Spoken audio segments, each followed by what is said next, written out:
I feel so bad. It's hard to remember. There's so many podcasts. It's hard to remember the names. It's true. I did Impulsive once, and it was You great. did? No, dumbass. Oh, I thought you did, bro. I would have been like, "Whoa, this is probably so crappy." You think I'm popping enough? To Well, do dude, Impulsive? he's done so many. Dude, trust me, I'm the most gullible person in the world. The minute I get like a star role in a series, I'm gonna text Logan Paul and be like, "Put me on Impulsive. I'm ready." Absolutely. Because he's never done an actor. So Dude, I'm like, let really? me in. I'll be the actor on it. Dude, yeah, bro. Exactly, Dude, but speak life upon yourself. I have to book something first. I'm excited about this because, bro, how long you were going to mention this? No, I was before we. Haven't mentioned it. This guy's a flaker. I'll mention it. This guy's a flaker. What are you doing? Oh my God! That's what you're gonna come in with? You're just gonna call me a flaker? Here's what happened, everybody. Okay. We have been trying to do a podcast together for about like 6 months. Yeah. Something like that. Dude. Longer for sure, dude. This guy, every time the day comes, dude, I'm going to put you on blast right now. Every time the day comes, I'm just like, if Christian will text me, hey, I want to do the podcast. I'm like, all right, cool. What day? He gives me the day. The day comes, I'm like, it's not happening. So I don't even stress out about like setting up or anything because I was just like, dude, he's not going to show up. No way. Don't feel bad about it either. But today... It was twice that happened. No, it's been 3 times. It was twice. It was twice. Really? It was 2 times. When was the first time? Because we were going to do... And there's always a good reason for it. It's never like I wake up in the morning and I'm like, oh, I have to spend the afternoon with Sebastian. That's how I feel. I'm sick. No, it's the first time because you didn't have this outrageously nice setup. So I had to get a nice setup for you to show up. No, it's because you didn't have a setup and you were doing it in houses. Yeah. And you were like, let me come to your house and film a podcast. But you like I have a famous brother, bro, who's in a boy band and has responsibilities and stuff he has to do. And especially because this was a while ago before stuff started to open up because of COVID. So 100%. This was when Why Don't We filmed all their content in our house. Mm-hmm. So I was like, yeah, let's do a podcast that day. And then I wake up in the morning, go outside, and there's like 9 people in my house. There's the touring manager, the whole band, and then their marketing team, and some other guy and their stylist. And I was like, hey, Seb, we can't do the podcast today. There's a lot of people in my house. You know what? I'm going to let you make these false excuses up. These are real excuses. This is what happened. No, I'm joking. Look at Why Don't We's content. All of it's filmed in my house. What do you know? I just want to let you know, I cried yesterday when you canceled on me. Okay? I had an NCIS audition, and it was a rush tape. I'm joking. I had an hour, like I had a day to do it. No, I'm joking, dude. I'm I joking. had to memorize lines. I really didn't. I had 2 of them. Well, but no. I had to have someone... I was stressing that This day. guy tells me, wait, I'm going to put you on blast right now. This guy tells me, why? I have to shoot an NCIS audition. I was like, all right, yeah, dude, do what you got to do. Chase your goals, chase your dreams. This is a city about, taking your opportunities, and if an opportunity shows up, go for it. Thank you. About 30 minutes after he texts me that, I see his story hanging out with other people. And I was like, what the? Oh, you mean I was at the gym working out, which is also part of my job? Yeah, I agree. I'm joking. Anyways, bro. No, that actually stressed me out really a shit ton, because when you have an audition, you need a reader to be behind the camera reading for you. And readers are really important because if you get someone who's brain dead and just run. Okay, everybody, here's what we're going to do today. You stop talking then it's you can't act off of that. And I've had, I won't put any names out there, but I've had friends of mine who read like that. Really? Yes. And it's or there's a lot of people who just the main thing an actor first has to overcome is just comfortability behind a camera. Really? Or in front of a camera, or really in any situation. Yeah. Because when you get lines and when you're told what to say, you lose naturalism and you think you need to push it and you need to do more. And so they're like, listen up, soldier. Sorry. Today you will be doing, then now don't talk. And it's It's like either robotic or just way too much. And it's like there's no comfortability or realism to it. So when you're reading against that, you're like... You're like in shock, dude. It's like how do you respond to someone who's not real? I know, dude. So I have maybe 5 readers on retainer, like 3 of which like you recycle through them. Yeah, 3 of which are actors. I have Kevin, I have David, I have an actress friend, Laura, who always helps me out. I have Kian, I have Ryan.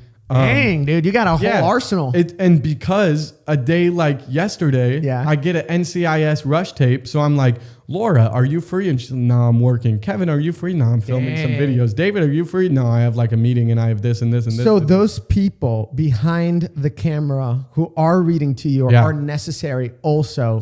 Completely. Because are people, when you send in that audition, are people also judging off what that person is reading? Or no, they're not. They like the person behind the camera doesn't get judged at all. And honestly, sometimes it's nice to read with someone who is completely flat. Yeah. Because if you can act against someone who's completely flat, you can act against anyone. Wow. Dude. But for me, it's really important to have someone who knows what they're doing behind the camera because, like, as an actor, one of my professors said this once, and I've always had fun with it. It's like, he said, your job is to give the other person in the scene something different and something to go off of. Dang. And so when you read lines and stuff like that, there's like this energy of like, I'm going to throw you off on some of this. Dang.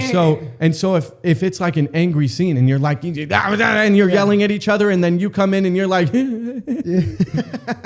well, how about that over there? And then it's like now this person has the challenge of like, I'm mad at you and you're trying to make a fucking joke, which then creates this tension in the scene and it creates something different than just, we are going to be mad at each other. Or if you say something that's like, and now I'm confused about it, and then it's you now have to act against confusion and stuff like that. So when you have someone behind the camera who throws stuff that's completely left field at you, then you get the gift of doing the extra work to work against that and stuff like that. So is like having someone talented behind the camera is really freaking important and beneficial to you because they make you look better. Damn. And that's the job of a scene partner is like, what can I do to make you look better? Absolutely. And then it in turn makes the whole scene better. It's like a little dance. It makes you, dude.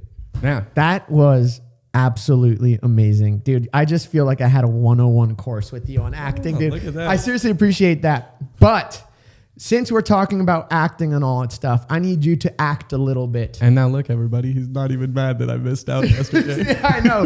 F you. Okay. Anyways, check this out. So we're going to start the podcast. Well, we already started it. I'm keeping all that in, bro. Beautiful. Keeping it all in. I love it. I need you to act Except right the part now. where I'm a slacker.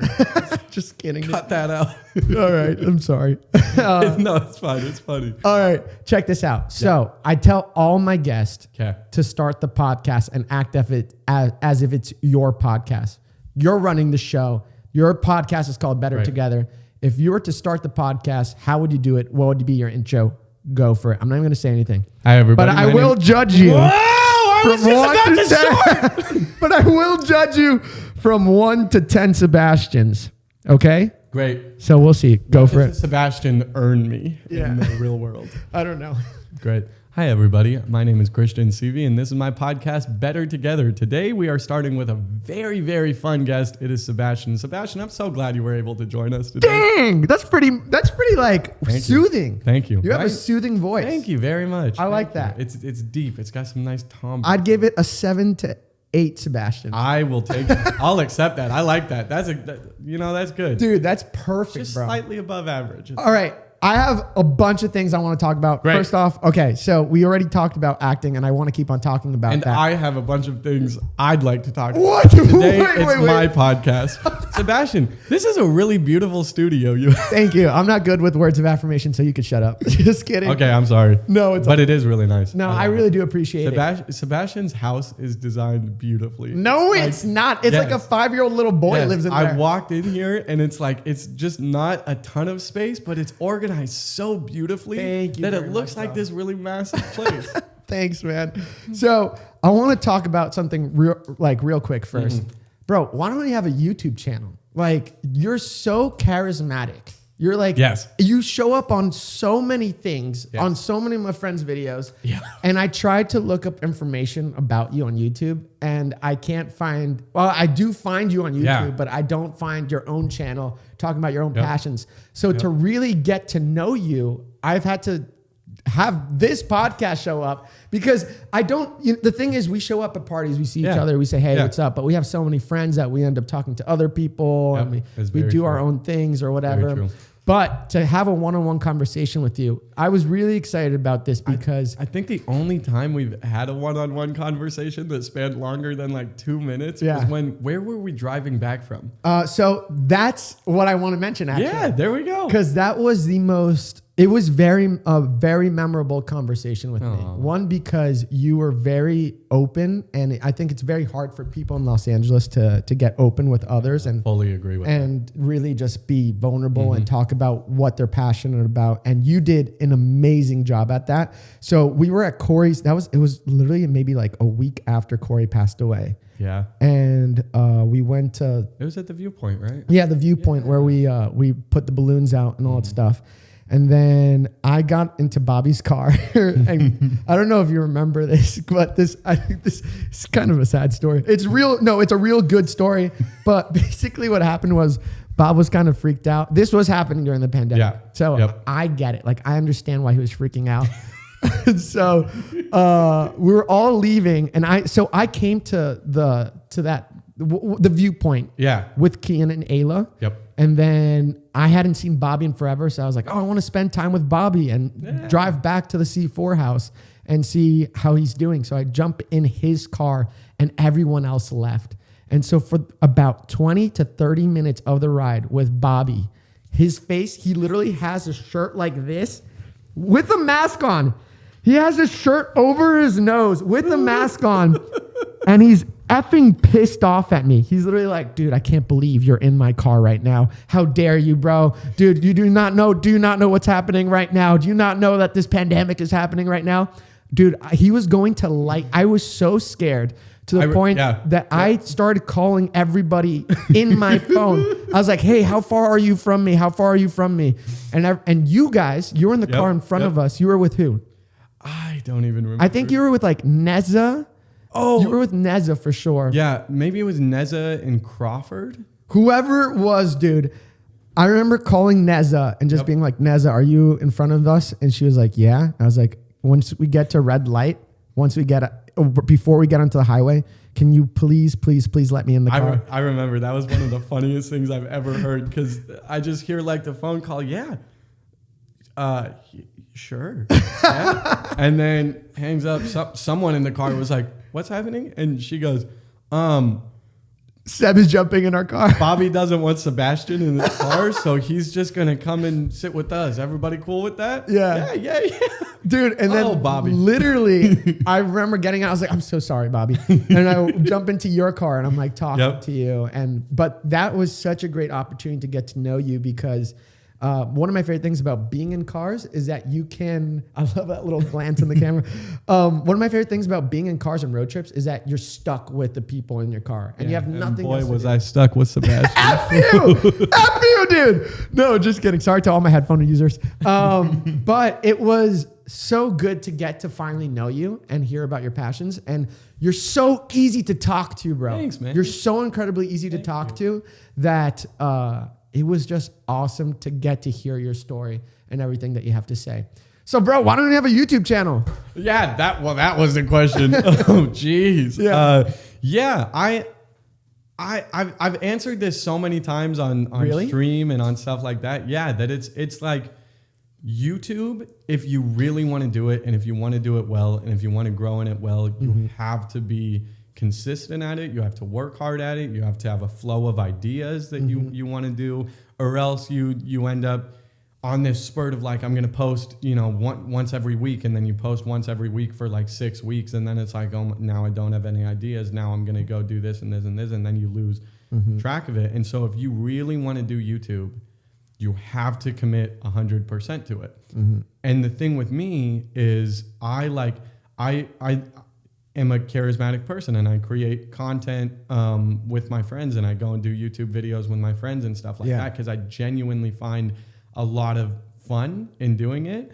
But looking at creating my own, it's not what I'm passionate about. Like content creation is not my above all passion. And if I did something like YouTube, it would be more for like fame or money or stuff like that. And that stuff doesn't really matter to me. What matters most to me is just pursuing what I'm passionate about. And so I would rather invest all of the time I have in the week into acting than into YouTube. And that I've started to do that a little more, because I had a nice little breakthrough about a month ago where I just realized I wasn't getting cast in things. And I know I have the talent, but I'm like, what more can I do? And I kept saying, like, all my friends who are YouTubers, they, you know, the ones who actually work at it are working every week. And I'm like, I can't work every week because I'm not being cast in things. And then I kind of flipped out on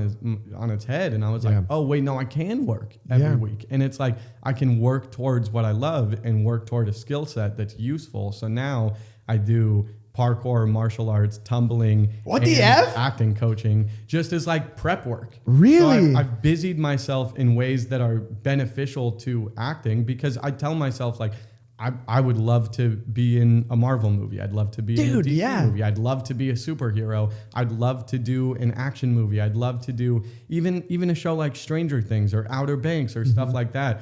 Action is like really big in the film industry right now, even if it's in small spurts of like you're running down the street being chased by someone. So I'm like, okay, if I'm going to run down the street, I want to do it right. And I want to be able to jump over things and look cool. And I want to look better for casting. And that's why you're going to the gym. Exactly. Yeah. In a way that like, I don't need a stunt double to do it. That is I can do it myself. Because you look like Tom Holland. Look at Tom Holland. Dude, ripped out of his mind. Ripped out of his mind. And so skillful in the way that he can tumble. He can do parkour. He can do stunts. So when they film it, they can then film it with Tom Holland and then have a stunt double after him, which creates like a much better set of scenes of action because of Tom Holland's skill. So I look at that and I'm like, oh, I need to learn some skills. Dude, yeah. And so, yeah, that's what I've been doing. Dude, that is so crazy, because it takes a lot of self-discipline to really just say, hey, I'm surrounded by all these, like you were on Twin My Heart. That's what it's called, Twin My Heart. Twin My Heart, yeah. And you're also, you know, you're friends with Kian and JC. Your whole crowd of friends, the whole environment you're surrounded by is filled with a bunch of numbers, filled with a bunch of people that have high subscriber numbers. And you could easily plug yourself in and just create a career out of yourself. Yeah. But for you to just say, no, I'm actually not going to do this, dude, that is so respectable, because dude, that is, I mean, you know how it is. Once you have one famous friend and then like you just start, that other person gets influenced by their other friends, and there's nothing bad with it. Yeah, not at all. But like to be able to self-discipline and restrain yourself and say, no, this is what my passion is. This is what my goal is. That is incredible, bro. So with that being said, why acting? Why do you like it so much? It like evolved. What got you into it? Yeah, it evolved over many years. Yeah. Starting with a young Christian, and I think it was like, I want to say I was like 8 years old, maybe 9, just very, very young. My mom put me, I was homeschooled as a kid. And then at some point I went to like a home, like in between homeschool and real school kind of thing, where it was like 2 days a week I would go to school. Whoa. And then homeschool the rest of the days. Whoa. And one of the things at this like in between school was a theater class.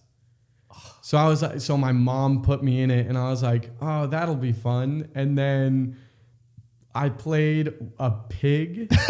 I played. Really sorry, I didn't mean to laugh. No. I would laugh too. Context.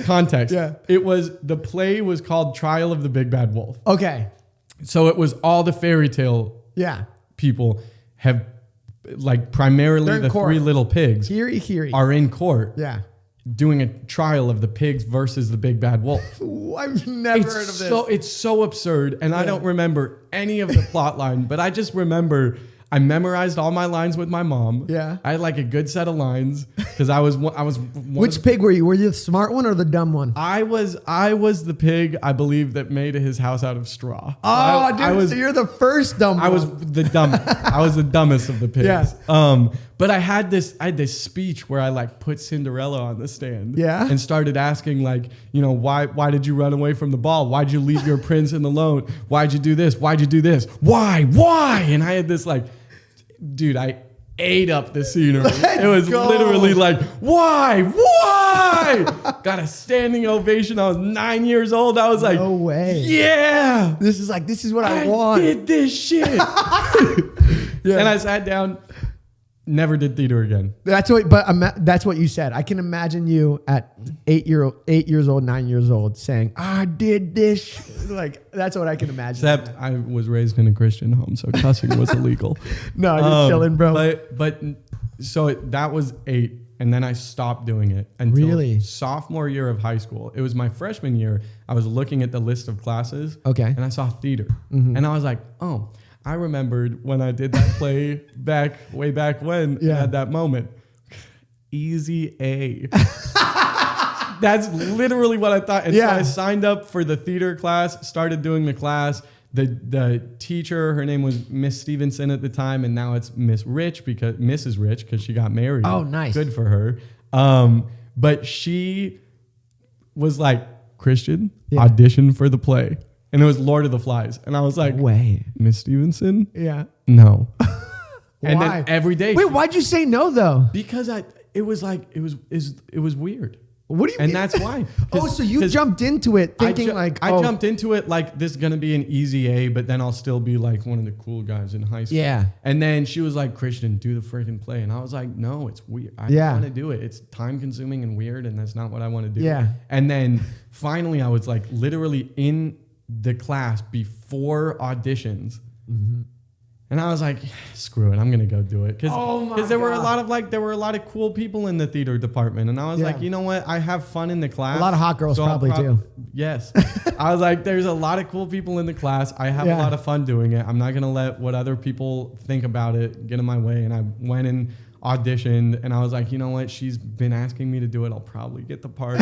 And then that confidence, bro. Yes. I love it. But that's how it was. And so I auditioned, and I got the part. And I was one of the twins in Lord of the Flies. And it was this whole new experience from the first time because now they supplied costumes for you, and I was like all bloody and muddy and got to run out on stage shirtless with ripped up pants and a spear and stuff like that. And I was like, this is fucking cool. Dude, let's go. And then at the end, you get the whole applause, bro. And then, the next year they did a musical and it was Fiddler on the Roof. And I auditioned for that. And I was cast as Model the Tailor. And I had my own solo song. And I can't sing at all. Really? I can't sing. Do you have clips of you like in those shows? Oh, yeah. No? Oh, yeah. If you would ever, how much money would it cost for someone to pay for that and put it out on YouTube? 0. Really? I'll own it. Let's go! Show it right now. Here's an extra clip right here. Right there, everybody. That's crazy, dude. No, but I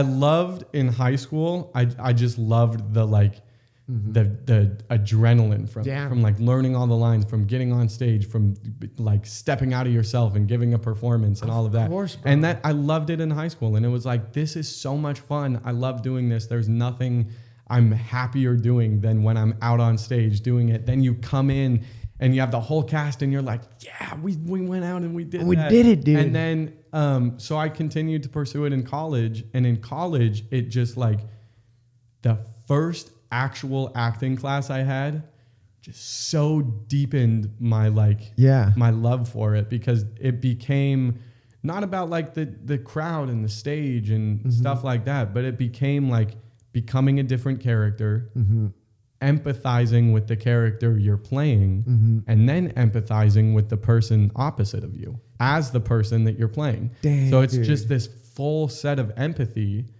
Dang. And acting, I think, is the most empathetic art form ever, because everything in it involves empathy. If you're acting in it, you are empathizing with your character, you're empathizing with your scene partner. If you're watching it, you're empathizing with the people who are empathizing with the people in it. Wow. So it's just this whole thing of empathy. And then it just started to become a much deeper love for me as the material that I was working with got a lot deeper too. I played some nasty roles. Let's go. Played some nasty roles. I played a racist. I played an abusive husband.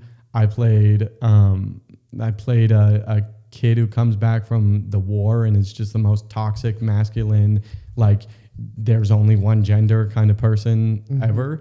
And it's roles like that you have to empathize with, and you have to like play a racist.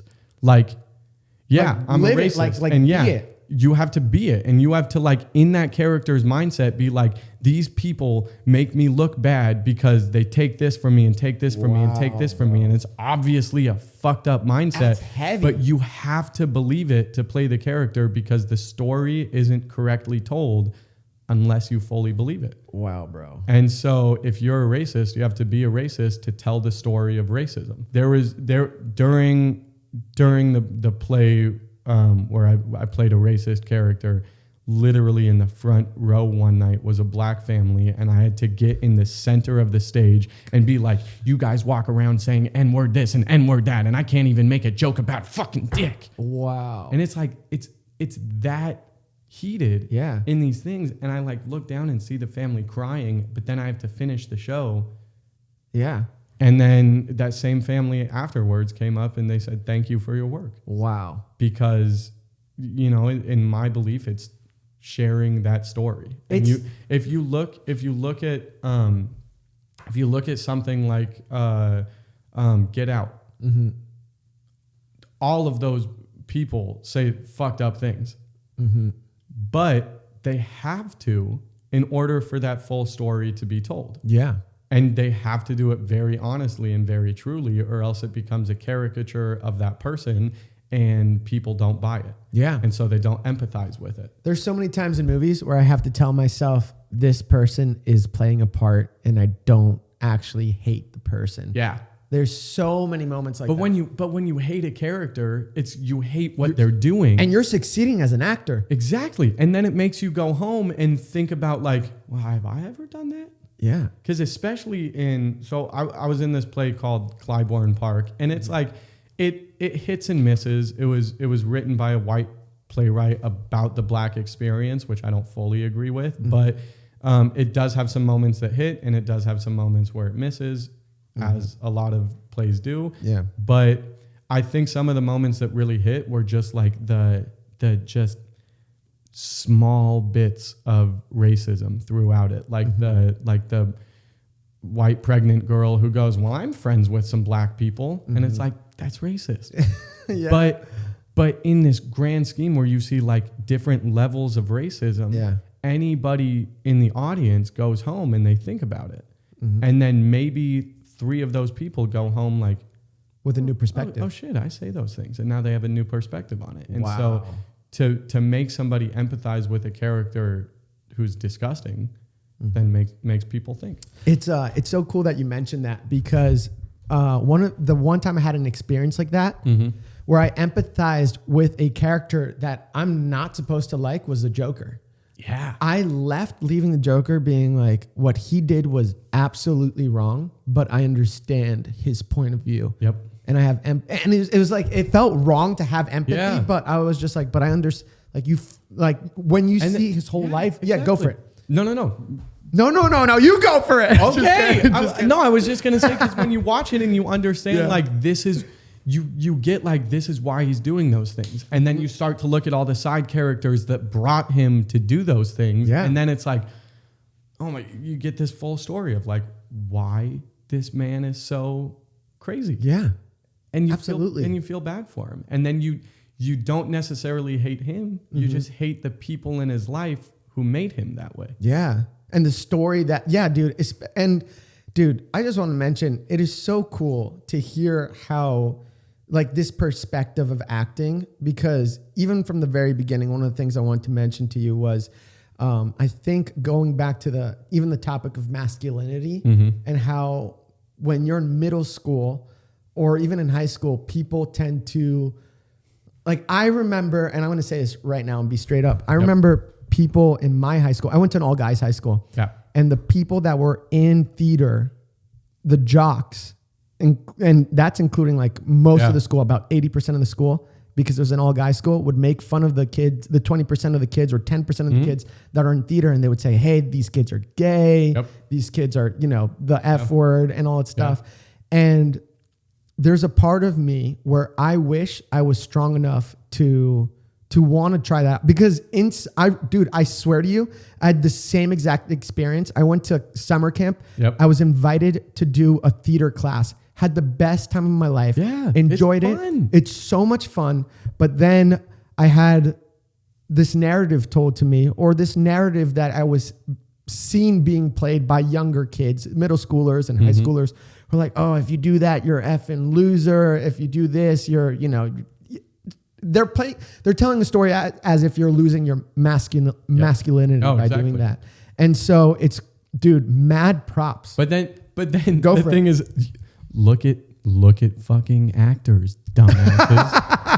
You think Chris Hemsworth has lost his masculinity? Not at all. The Rock has lost his masculinity? No, dude. Like, come on. Just like theater, I think gets a very hard push just because there's musicals in theater. Yeah. And musicals are fun, but there's also plays in theater, and also musicals require a lot of acting. Yeah. There's musicals that are like, they will blow you away with the acting prowess it takes to do a musical. Freaking Chris Evans did musicals. You want to look me in the eyes and tell me Chris Evans isn't masculine? Dude, he's Captain America. He's Captain freaking America. Dude, that's crazy. And even if he's not fully masculine, who the hell cares? Yeah, bro. Like, dude, effing preach to the choir, bro. Preach to the choir. Matter. But no, if I was to like choose, like, this is what I want to be casted right now, and if I could start working tomorrow, I would so badly want to play an abusive boyfriend. Really? Yes. Why? I love playing parts like that. I love it because I feel like I'm making a difference by playing parts like that. Wow. And of course, I'd love to be in a show like Never Have I Ever, in a show like Outer Banks and stuff like that, because those are very fun stories to tell. They're entertaining. They're energetic. Yeah. And like characters like Rafe in Outer Banks, that's a huge story to tell, which is like really fun to watch. But I know so many friends who have been in abusive relationships, whether it's like physical, mental, or emotional, and they're just kept in this bubble that it's like, that's the story I want to tell, because I want to do it honestly, because if you play an honest abuser, which is someone who like is just completely nasty to the other person, but like is so sly and slimy that they keep them, and they're like a poison to that person. You do that, and maybe someone who's in an abusive relationship watches it and is like, their eyes are opened. They're like, that's my boyfriend. Wow. And then they start to make moves to get out of that situation. Yeah. And you can only accomplish that if you play it honestly and truly. Dude, this is so good. I'm learning so much from this, bro. Now I have a second question. Okay. Dude, this is so good, bro. I have a second question. It's obviously about acting. I need to know, because, dude, so I watched a couple of episodes of Twin My Heart. Ooh. And I need to know, is this stuff for real, or is it like, can you talk about this? Yeah. No? You can? Okay. Yeah. I have a question here, because I literally was watching the episode and I was like, is this real or no? But when Brandon shuts a door and like runs out, his name is Brandon, right? Yep. When he shuts a door, is that real? Like, that's real stuff? Yeah. Dude, that's real stuff? Yep. How real is like real? Like, that's a reality show, right? I can't talk about shows like The Bachelor and Bachelorette and stuff like that, because I've never been on that set and I don't know how they work. Yeah. But like Twin My Heart, and what I gather from that, a lot of the reality shows on Awesomeness TV work, and even on The Reality House with Kian and JC, they work under the guise of like, we're going to make it as real as possible. Wow. And so the producers will, of course, set up situations based on what's happening in the house. But every reaction and everything that's happening is real. Oh my gosh, and not bro. scripted at all. So what I imagine happening is I planned that whole date for Vanessa where I took her to the roof and had all the stuffed animals and stuff like Which that. was incredible. Thank you. I took some notes. Thank you. And I planned that with the producers to make sure we had time with it. Like I texted them and I said, hey, this is what I want to do. I can go to Walmart right now, get all these stuffed animals, get the lights, get all this. If we have time, can I set this up and do this? And they were like, absolutely, you can. Wow. And then like probably maybe they were like, hey, Brandon, just go upstairs. And walk in there. Yeah. And then he walks in and anything he does from then on is completely on him and is completely his reaction.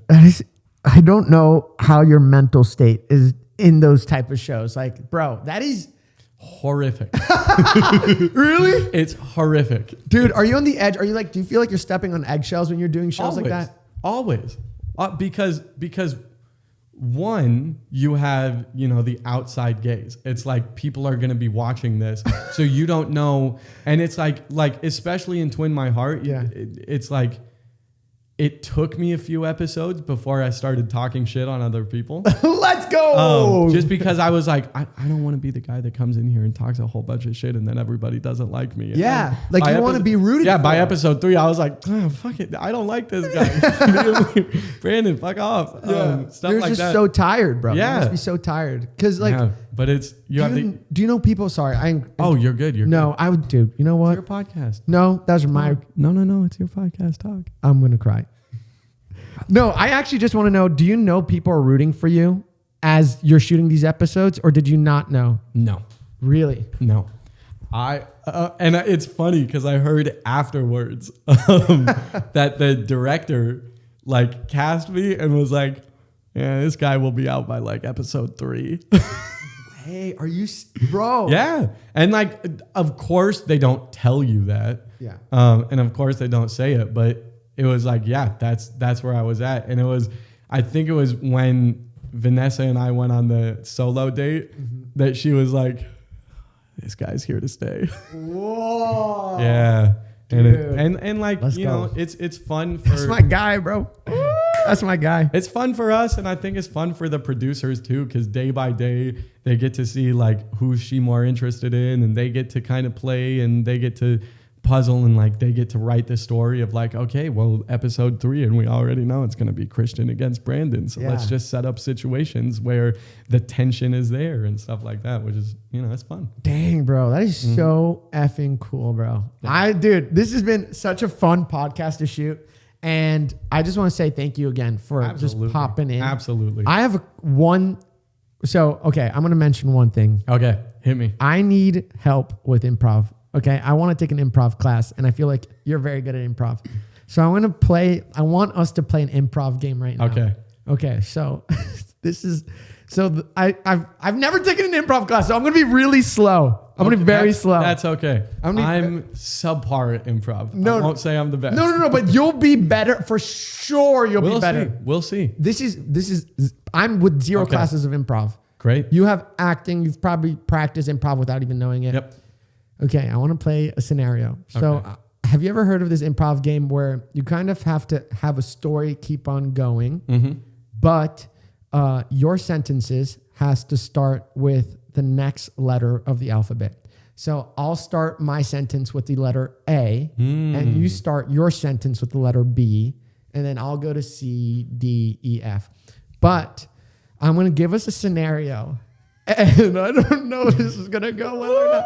I'm scared, dude. Hey, me too. I'm scared. No, because... but we're in it together, okay? We got it. No, because you just mentioned, you're like, I like to throw people off. And like in acting. So I don't know what the F is going to happen. Great. I'm very nervous. I'm very scared, but I want to play this game because I need practice. I'm nervous and scared too. Because I'm like the least funny out of the friend group. So I need to learn how to be funny, okay? So the scenario is we showed up at the wrong funeral. So both of us are together. We're walking into this funeral, and we're there. We're like standing there, and all of a sudden we realize, oh my gosh, we're at the wrong funeral. Nice.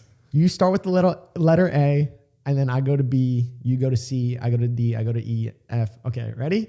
I don't know if I can do this. This is scary. Oh my gosh. Okay, ready? We're at the wrong funeral. I don't know if I can do this. I'm scared. All right, go. Ah. This is not Wendy's. Boy, you better not tell me that we are at the wrong place right now. We better not be telling me that we're supposed to be at Wendy's.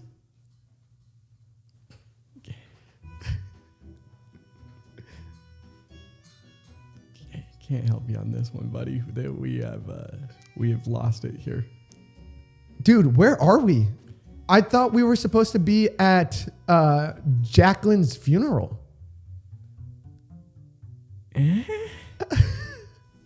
Jacqueline's funeral? I was trying to get a spicy chicken go wrap. For real, bro? Dude, Jacqueline just passed away 3 days ago, and you're talking about Wendy's right now. Hungry. I'm really freaking hungry.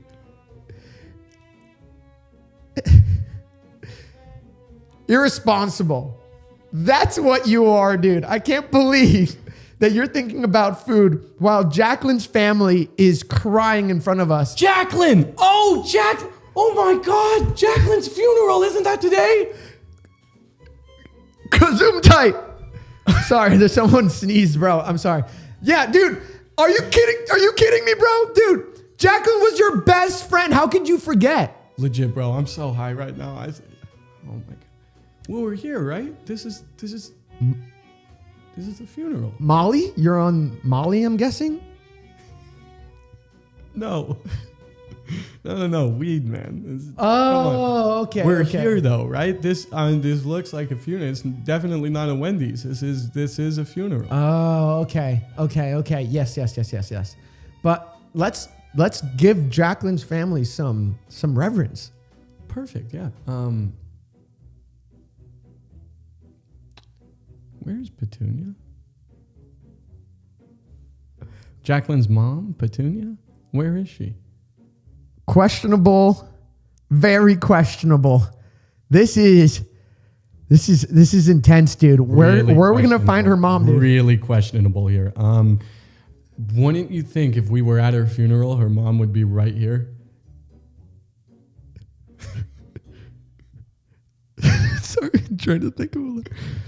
Strike me down, Lord, if I don't know where her mom is right now, Lord. Strike me down right now. I can't believe I'm here at this funeral right now. Tom, I think we're at the wrong funeral. What comes after T, dude? I'm freaking out. You? Oh, is it? Are you sure? Is it you? I don't know. I don't know. Wait, hold up. Let me think. This is hard. The only word I have with you is umbrella. I can't think of it. I give up. I can't do this. Oh my gosh, bro. This is so dumb. Did I say that? Did I even say that? Did I say without even realizing? No.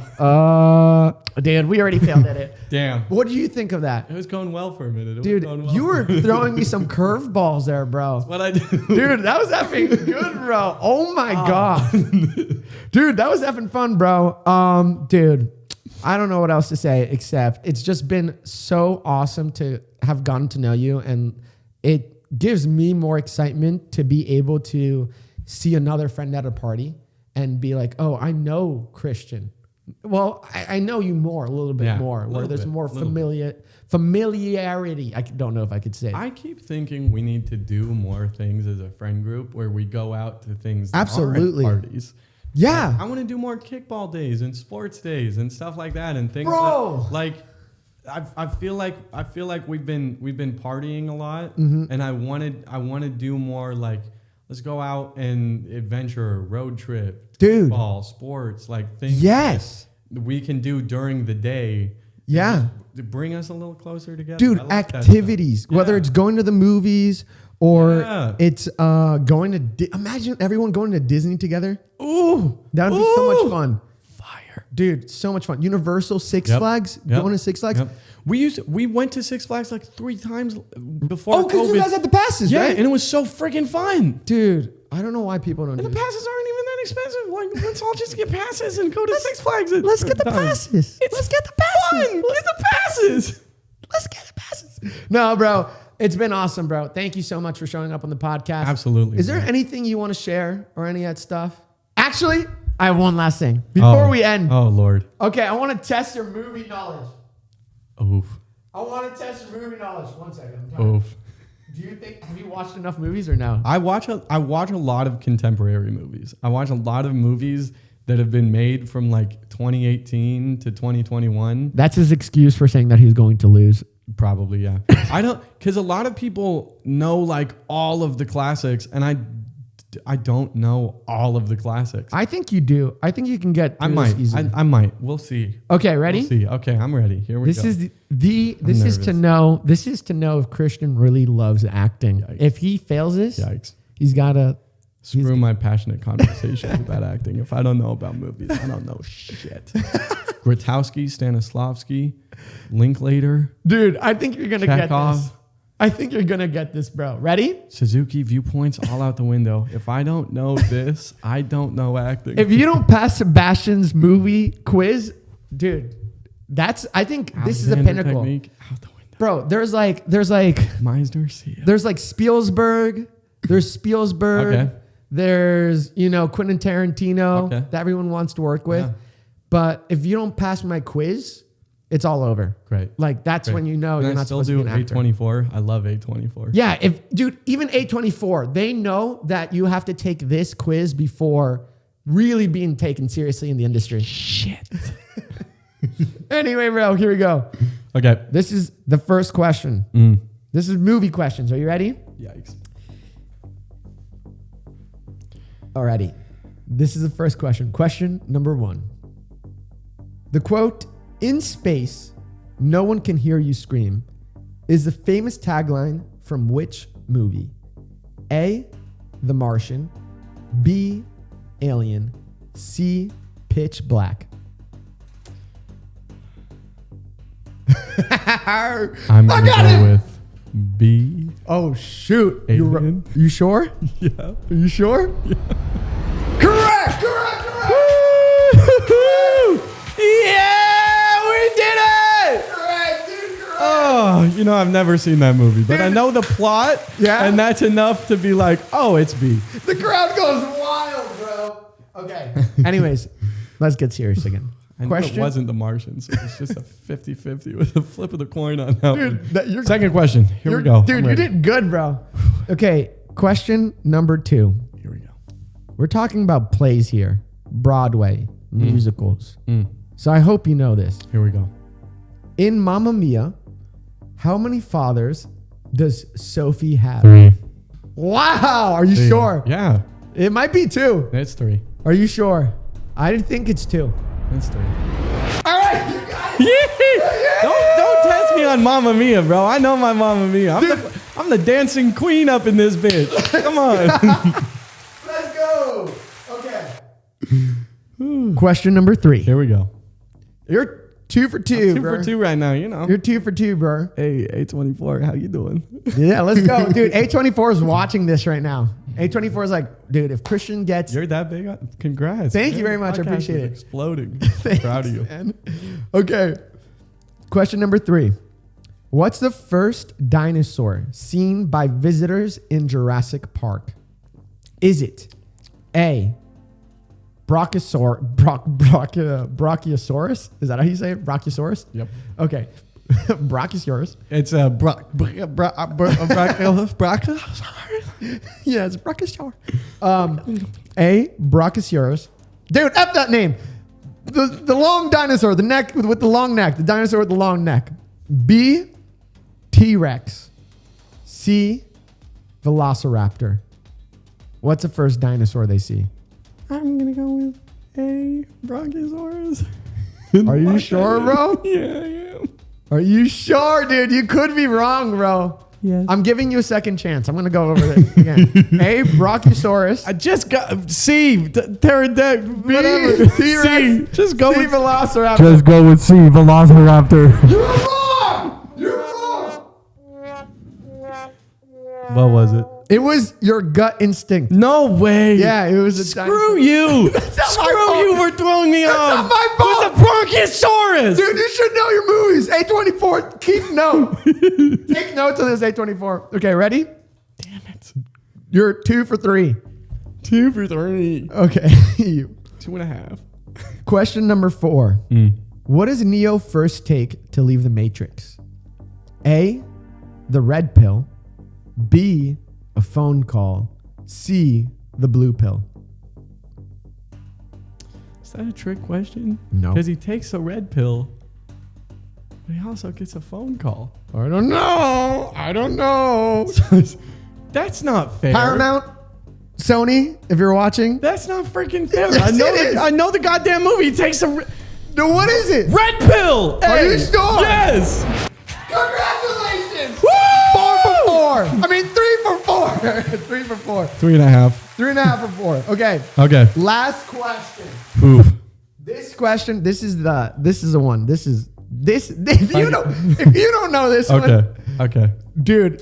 In the YouTube series Prom Night, does Chris Knight actually end up with the girl? How'd you Yes know? or no? How'd you know, dude? Okay, question number 5. What's the name of the necklace in Titanic?